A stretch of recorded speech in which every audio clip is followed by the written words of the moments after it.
Precisa. Seu mesmo, está lá do caminho. Aí, seu amém. Irmão, a última vez que eu vim aqui, ele aceitou Jesus e está firme no caminho do Senhor. Fique feliz. Glória a Deus. Persevera. Quando nós temos essa história, na verdade não é uma história, é uma parábola. Parábola é uma forma de eu falar e até uma criança entender. Parábola é uma forma de eu me comunicar com a grande multidão. É uma forma de todos ouvir e entender a mensagem que é transmitida. Até uma criança, quando Jesus falava, elas entendiam. Até porque a Bíblia fala que as crianças, elas estavam próximas do Mestre. Uma vez os discípulos quiseram arredá-la, queriam tirar elas. Mas ele disse, olha, quem não for como uma dessas crianças, desses pequeninos, não é digno do reino de Deus. Porque a criança não entendia o que Jesus falava. A criança não tinha maldade. A criança não queria ser melhor do que ninguém. A criança só queria estar perto do Messias. Quem quer estar perto de Jesus nessa noite? Uma vez, um garoto foi parado e perguntado por que você vai para a escola bíblica, né? A escola bíblica de Moody, um dos grandes teólogos do século passado. Por que você vai tão longe para a escola bíblica, lá na outra cidade? Na escola bíblica. A criança, aquele jovenzinho, olhou para a pessoa que perguntou e disse assim, olha, eu vou para lá, porque lá as pessoas me amam. Ninguém, irmãos, quer estar onde não é amado. E quando nós olhamos a resposta dessa criança, eu imagino que talvez teria sido a resposta dos publicanos e pecadores que iam até Jesus. Por que vocês vêm até Jesus? Talvez você perguntasse se poderiam. É porque a gente vai até Jesus e Ele ama a gente. Porque quando eles iam para os fariseus reprimiam, expulsavam ele. Porque quando eles chegavam com os escribas conheciam muito da lei, mas não tinham intimidade com Deus verdadeiro. Mas quando essas pessoas chegavam até Jesus, Jesus amava. Jesus trazia para perto. Isso irritava os publicanos, isso irritava os fariseus, os escribas. Isso reflete muito a nossa igreja de hoje. A igreja que nós temos vivido. Nós temos andado por aí e visto muitas igrejas que têm reprimido os pecadores, que têm reprimido aqueles que precisam da graça, mas têm aceitado os fariseus. Porque fariseu tem status, porque fariseu tem posição. Mas Deus, Ele não olha para a sua posição, Ele não olha para o seu status. Ele olha para o teu coração. E quando nós olhamos essa realidade que as igrejas têm vivido, eu começo a me perguntar por que esses publicanos e pecadores iam até Jesus. Eles não iam até Jesus porque Jesus deixava eles fazer o que queriam. Eles não iam até Jesus porque Jesus dava alimento para eles. Eles não iam até Jesus porque Jesus podia falar algo agradável para eles. Eles chegavam até Jesus porque Jesus cuidava de cada um deles. Aleluia! Sabe por que você está aqui essa noite? É porque Jesus cuida de você. É porque Jesus guarda você. Os fariseus conheciam muito da lei. Eles tinham o desejo de manter a pureza. Eles tinham o desejo de ser santo. Mas eles não tinham mais amor pelo permitido. Eles não tinham mais amor para aquelas pessoas que necessitavam de amor. Nós poderíamos, antes de eu introduzir a mensagem, fariseu, ele acredita em anjo. Quem acredita em anjo aqui, levanta a mão. Está na Bíblia, irmão. Fariseu, ele acredita que o Messias vem buscar, vem raptar, vem arrebatar a noiva. Quem acredita que Jesus veio buscar a igreja? Fariseu acredita em ressurreição dos mortos. Quem acredita em ressurreição dos mortos aqui, levanta a mão. Você está entendendo o que eu quero falar essa noite? As mesmas características que o fariseu acredita, as mesmas coisas que ele vive, nós vivemos.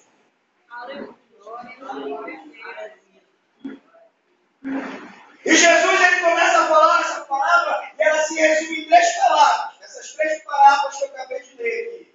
O capítulo 15, ele fala 3 parábolas que se resumem em 3 palavras.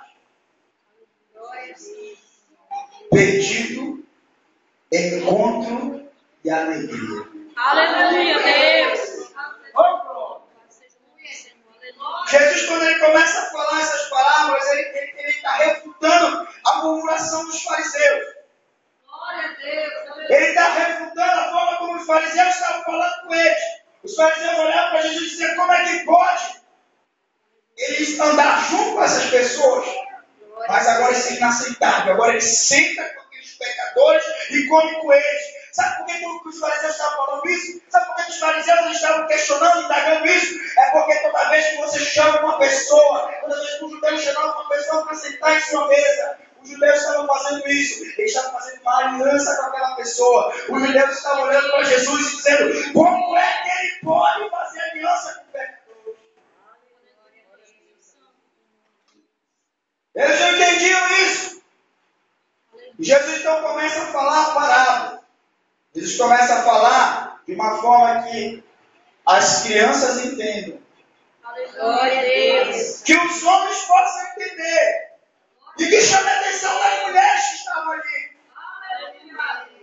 Jesus então tem que atrair a atenção daquela multidão. Então ele começa a contar palavras, ele começa a falar uma história e que todo mundo seja encaixado e todo mundo possa entender aquilo que ele está falando. Então como é que eu vou chamar a atenção dos homens e das crianças? Eu vou falar daquilo que eles vivem, daquilo que eles mais presenciam. Então, Jesus começa a falar a história, a parábola da ovelha perdida. Aleluia, Deus. Aleluia.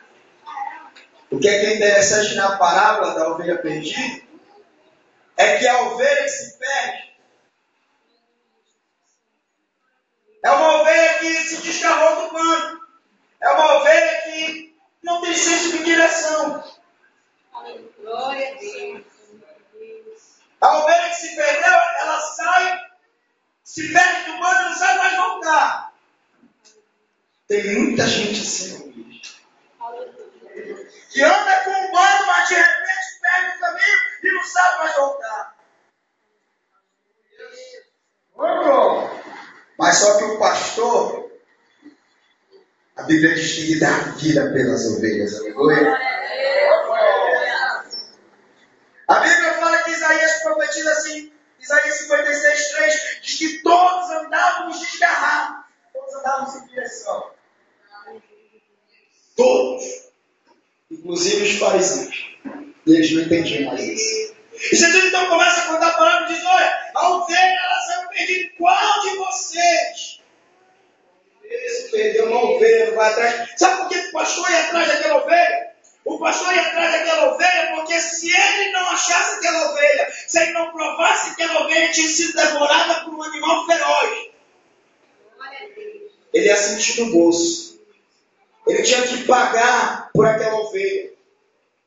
E apesar do bolso dele, sem falar que a reputação daquele pastor ia ser arruinada, porque agora ele ia ser considerado como um pastor que não cuida bem das ovelhas. Então o pastor, ele saía atrás, ele deixava as 99, ele deixava as 99 de qualquer jeito, não.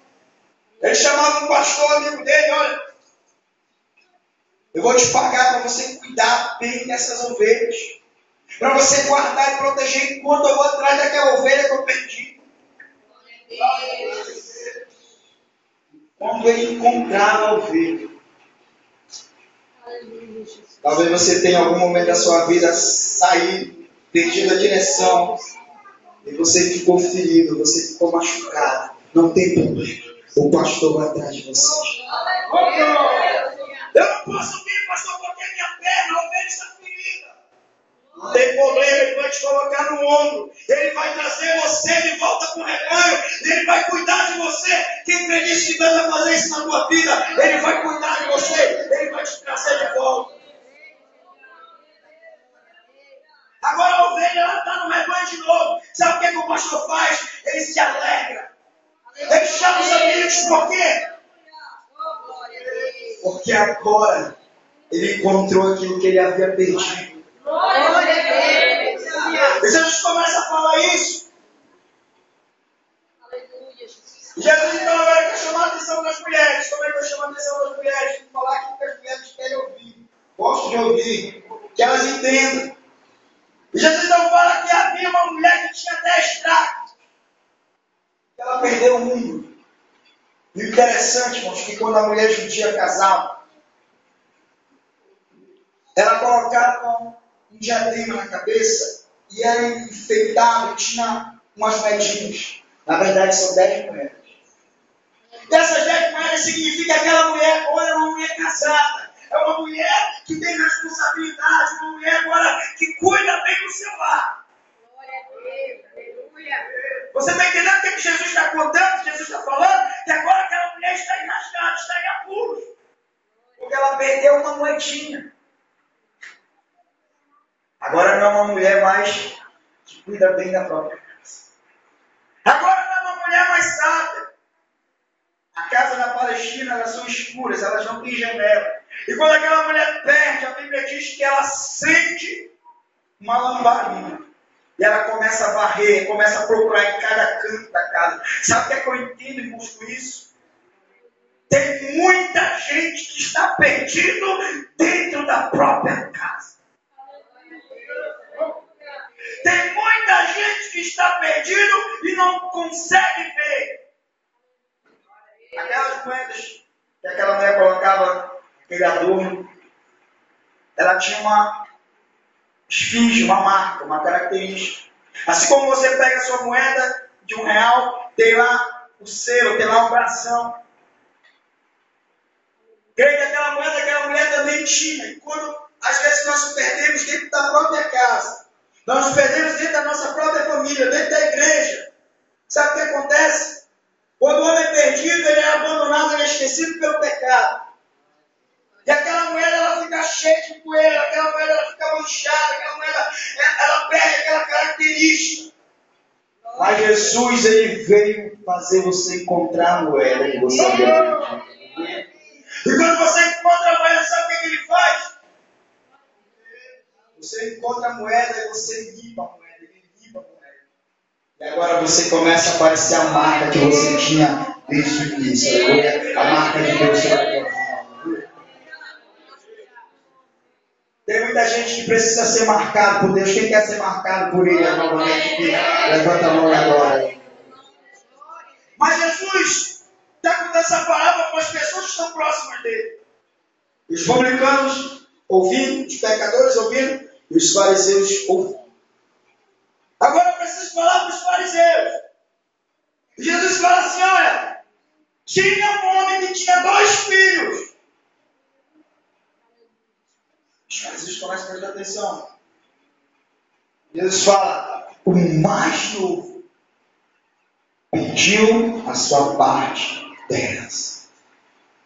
Agora eu quero que você imagine a cara dos fariseus e dos escribas, porque eles conheciam a lei, eles entendiam que a herança só podia ser dividida quando o pai morresse. Sabe o que é que Jesus está dizendo? Que o filho mais novo disse, pai, me dá a minha parte, eu quero que o Senhor morra. E Jesus continua dizendo, olha, o pai repartiu a herança. Sabe o que é mais engraçado, irmãos? É que a Bíblia, ela conta a história desse jovem, filho pródigo. Quando Jesus começa a narrar isso, mas Jesus, na verdade, ele não quer falar do filho pródigo. Ele quer falar do irmão mais velho. Aquele filho mais novo que pediu a parte da herança, ele tinha que receber o dobro que o filho mais novo recebesse. Está entendendo, pastor? A cultura diz que o filho mais velho, quando algum filho mais novo fosse meio fora do juízo, ele tinha que ir lá e aconselhar o irmão mais novo. Rapaz, para com isso. Você não pode fazer isso com nossos pais.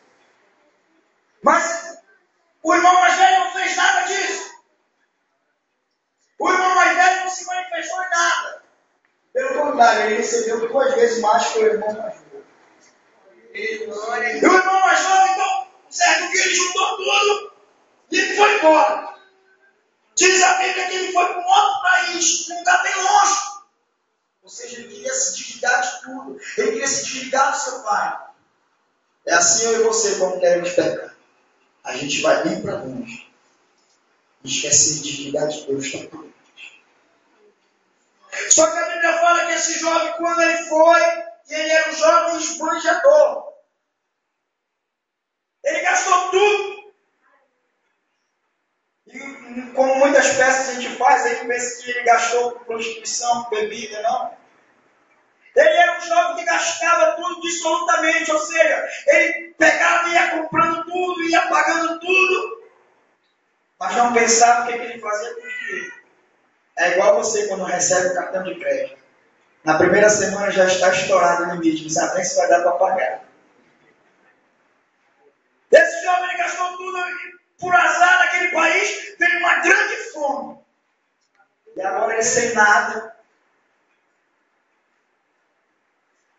Sabe o que ele vai fazer? Agora ele vai atrás de alguém para dar comida para ele. Só que nessa hora, quando você não tem mais nada, seu amigo foi embora. Quando você não está por cima, as pessoas somem. Então ele chega na casa de alguém e pede para ele trabalhar. E a pessoa diz, olha, só se você for cuidar lá dos meus porcos. Quando a gente fala isso, é normal para a gente. Porque a gente até cria porco. Mas para um judeu, a Bíblia fala em Deuteronômio que isso ele nunca pode fazer, chegar perto de um porco. E aquele jovem que era judeu vai cuidar de um porco. E a Bíblia fala mais que ele agora, ele não consegue matar a fome dele, ele começa a comer alfaborros. Ele começa a comer a comida que um porco comeu. E aí ele cai em si. A Bíblia não fala que ele se arrepende, a Bíblia fala que ele cai em si. Sabe por quê? Muitas vezes é assim. Nós somos assim. Nós não queremos se arrepender, nós não queremos voltar.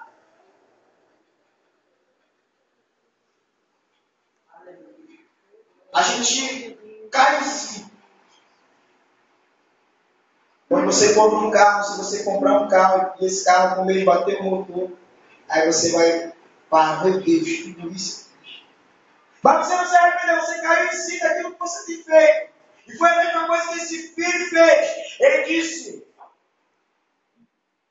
liguei contra o céu,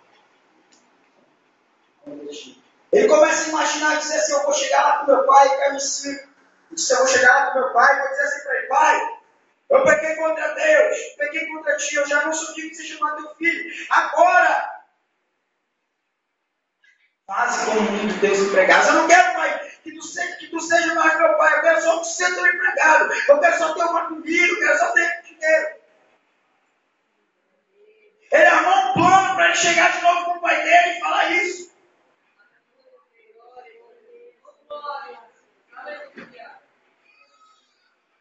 Tem muitas pessoas que, enquanto estão perdidas, não servem.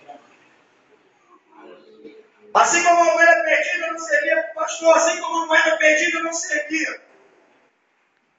Mas quando você se arrepende, sabe o que é se arrepender? É você ser encontrado, aleluia.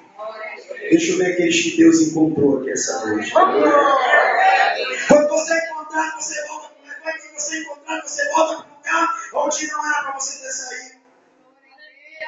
Sabe o que eu entendo, irmãos? As pessoas que são achadas, são salvas, são as pessoas que novamente começam a servir, aleluia. São as pessoas que servem para alguma coisa. Agora a ovelha no rebanho era servo. Agora não entra na posição, era servo. O filho cai de si e volta. E o pai toda tarde, lá na sua casa, lá do alto, ele olhava, esperando a volta dos filhos. Eu pego onde ele vem vindo um jovem. E o pai conhece quando você vem. O pai conhece vocês dois. O pai desce e sai correndo no meio da cidade, no meio dos anciões. Os anciões ficaram na porta. Ele sai correndo e ele fala assim: esse é o meu filho. Sabe o que ele está dizendo para os anciões da porta da cidade? Ele: não faça mal para ele. Ele me envergonhou, ele saiu daqui, mas agora ele voltou. Ele é meu filho. E o filho, quando vê o pai, ele fala assim: pai, eu pequei contra Deus, eu pequei contra ti, já não sou digno de ser chamado teu filho. Só que você não vê ele continuando falando: me faz como um dos teus empregados. Sabe por quê? Porque Deus interrompeu ele, porque o pai interrompeu ele. O pai disse: meu filho. Aleluia, Deus. Você veio com um plano até Deus. Você chegou de uma forma até Deus. Mas sabe o que é que Deus está dizendo nessa noite? Deus não quer você como escravo. Deus não quer você como trabalhador. Deus quer você como filho dele. Aleluia. Porque ele vinha descalço. Ele vinha sem anel. Ele vinha com roupa feia. Isso é característica de escravo. Deus, o pai fala: traz uma sandália, coloca um anel, traz uma roupa nova. Sabe o que Deus está dizendo? Eu não quero mais que você seja escravo. Quantas pessoas têm sido escravos do pecado? Mas Deus quer te dar sandália. Deus quer colocar um anel novo no teu dedo. Deus quer fazer uma aliança nova contigo. Aleluia. Deus quer colocar uma roupa nova. Que roupa é essa, pastor? Eu quero colocar uma roupa nova. A roupa que aquele filho estava vestindo ali não podia ser do irmão, porque o irmão era mais velho, ia dar dele. Era a roupa do próprio pai. Deus, essa noite, ele quer derramar a roupa dele sobre a tua vida, a presença dele, a presença do seu espírito. Quem quer receber a roupa nova de Deus aí? Quem quer receber o espírito de Deus? Levanta a mão e glorifica ele. Aleluia.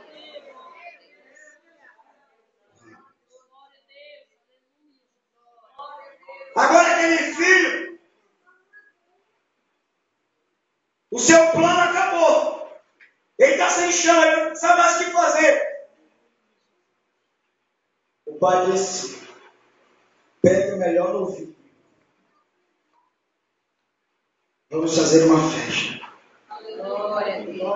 Porque esse meu filho estava morto e agora é vivo. Porque ele foi perdido, mas agora foi encontrado. É isso que acontece, irmãos, na nossa vida. Quando nós encontramos com Deus. Aleluia, Jesus. É isso que acontece na vida daqueles que só esperam uma coisa nessa vida: que Deus possa os salvar.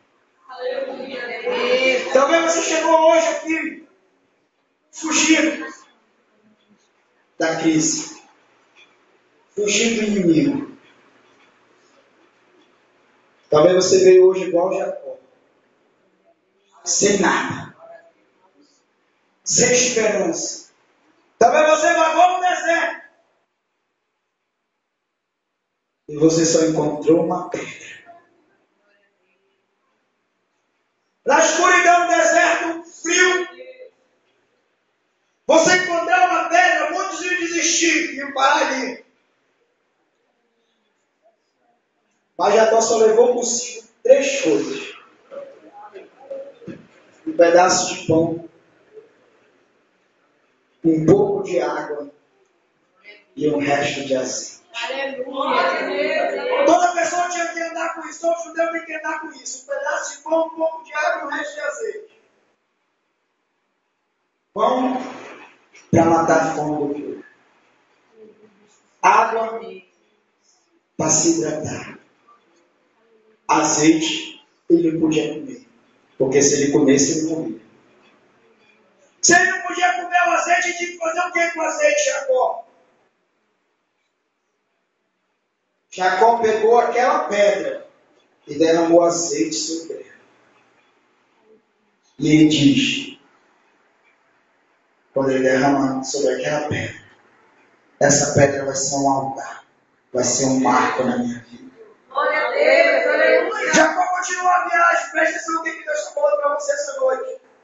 E alguns anos mais tarde, Jacó volta, pelo mesmo caminho onde ele havia sido perseguido, sem nada. Glória a Deus. Ele vem passando e diz, ei, para todo mundo. Está vendo, família? Essa pedra aqui, isso aqui não é uma pedra, isso aqui é um altar. E os filhos, cadê procurando o altar? Papai, eu estou vendo uma pedra, não estou vendo mais nada. Isso aqui é um altar. Esse altar Deus mudou a minha vida. Aleluia. Sabe o que é que eu entendo quando aparecer uma pedra sobre a tua vida diante do teu caminho? Ou você para, ou você faz um altar. Se você fizer um altar, levanta a mão para receber.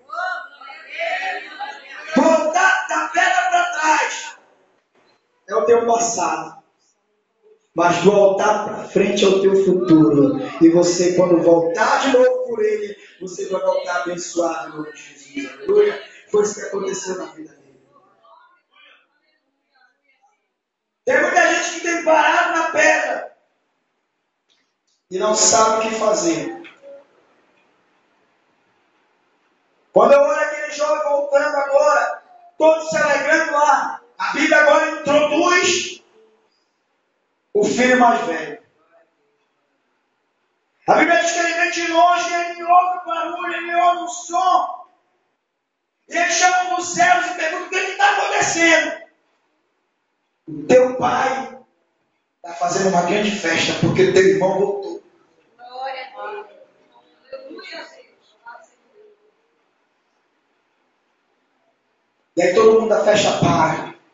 Porque a festa só tinha que começar, o banquete só ia ser servido quando o irmão mais velho entrasse. E abraçasse o irmão mais velho. Só que o irmão não entra, o irmão fica parado lá fora. E o pai, da mesma forma, quando ele saiu para o filho que havia se perdido, ele vai lá com o filho mais velho. Se o filho entra, meu filho, porque o teu irmão estava morto, agora está vivo. Já havia se perdido, agora foi encontrado. Entra, meu filho, vamos se alegrar. Glória a Deus. E aqui é o que Jesus queria falar para os fariseus. Queria que você abrisse só para a gente concluir.